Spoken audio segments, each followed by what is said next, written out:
Have you ever spent over 30 minutes trying to get an object out of a photo? Well, let's do that in less than 5 minutes. If you're new here, I am Esther and I am here to help you level up your editing and content creation game. So let's dive in. The first AI tool we'll be using is called Cleanup.Pictures. So let's type that into our search bar. Tap on the first link and we can retouch images in seconds with incredible quality. We will just go ahead to tap right here which says click here or drag an image file, then we import our image. For this tutorial, I'm just going to continue with SD. Now let's remove the mug from the image. And AI basically does its job. Next up, let's remove the camera above. We can also adjust the brush if it seems too big or erases a part of what we don't want erased. And now, as we can see, the camera has been neatly erased. Above, we tap download to get it downloaded into our device. Next up is our second AI tool for this tutorial, Fotor.ai.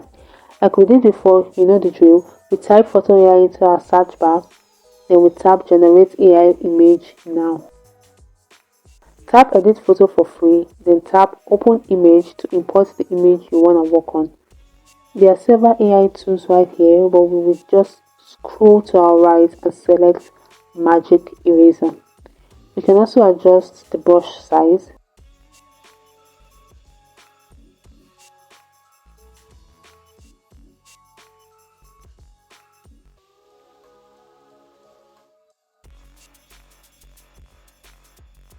Let's remove the keyboard this time.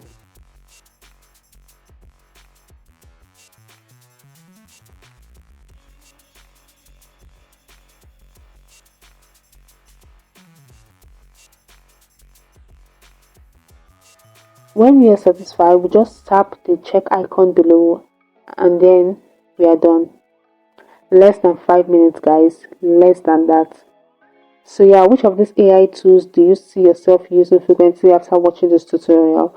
Or which are you already using? If you found this short and precise video helpful, make sure to check my other videos for more tips on staying creative and progressive. Thanks for watching and I will catch you in my next one.